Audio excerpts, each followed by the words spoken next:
talked about the automations that you have for your son to help kind of assist along the way. How did you find that kind of shaped your design ethos, whatever you want to call it? Everything in my house has to have a physical backup. So, and I know other folks have come on the show and have said similar things.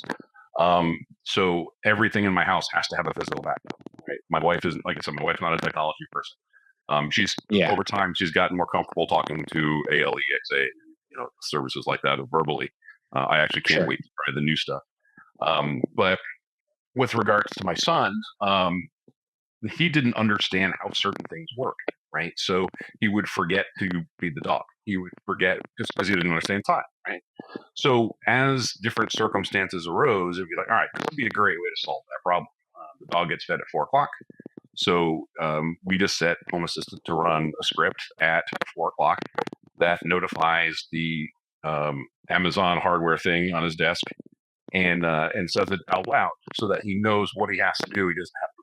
He can't read, right? So it has to be audible, and it also works out equally as well because the service understands his speech can be kind of slurred, but they can understand him, so he can use it to do certain things in the house without really having to know where the light switches and stuff are. That was the largest catalyst for the RV. Actually, was in order to turn on a light switch, you have to remember you have to walk through the dark room and then under the cabinet that you can't see. That's where the light switch is to turn the light on. Yeah. So we really started going down that path, both in terms of using audible commands, but also using a lot of things like these, like little scene editors or the scene controllers. Buttons, yeah. We started off with the 433 stuff, and literally he could just walk up. I could put a switch anywhere in the place, and it didn't make a difference. So.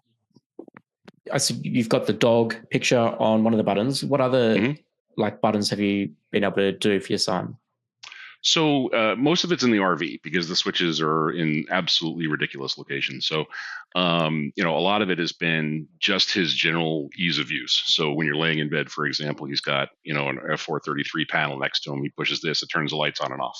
Yep, right? He pushes the other one, it turns the hallway light on and off. So when he gets up in the middle of the night, he can just push the button, lights turn on where he needs to go. And when he comes back, he just pops the button and everything turns off for him.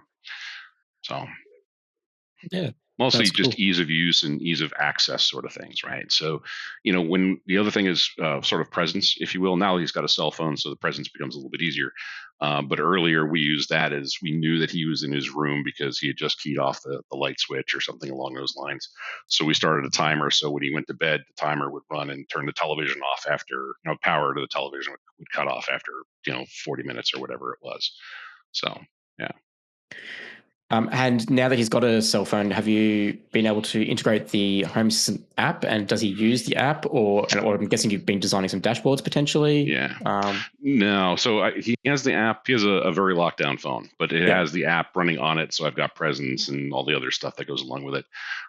We do have electric. We do have Z-Wave door lock on the front door. So that in the event that he comes to the house when he switches from away to home, if I'm not home and my wife's not home, it will automatically unlock the front door for him. Nice. Cool. Right. And then when the door opens and closes, I'll get a notification. And then after 3 minutes, it relocks the door again. We were using, before he got his phone, we were using a ESP32 with a NFC chip reader, and he had a little ring on his keychain rather. So he would push that to the glass. We actually had the little Home Assistant branded NFC reader stuck to the inside of the glass. Oh yeah, I've got it. Yeah. It's around here somewhere, but So we had that on the glass, and that was how he would use to get into the house. And again, when you do that, it would send a notification to everybody, letting us know that he was home. So now that you've got the Z-Wave door lock there, what is the fail-safe if Home Assistant isn't running and he's got home and the door doesn't unlock? Have you got a... Yeah, so he has a cell phone, so he knows he can call us, and we have a regular garage PIN code button thing. Okay. You just kind of slide the thing up and push in the buttons. Yeah. There's obviously other ways that we can get into and out of the house. So. Okay, that's perfect. Nice. Yeah, so because my wife and I both work full time, our schedules have to convene when he's coming home, right? So one of the other nice things is if he comes to the house and neither my wife or I are home, we'll both get a home assistant notification letting us know that, hey, listen, kid's home and you're not. You know, better get your tail home. And more often than not, it's one of us, his phone's batteries died or something, you know, very innocuous, but you know, there will eventually be that time where, you know, just schedules collide or the bus is early or whatever it is. So we try to leverage as much of that as we can.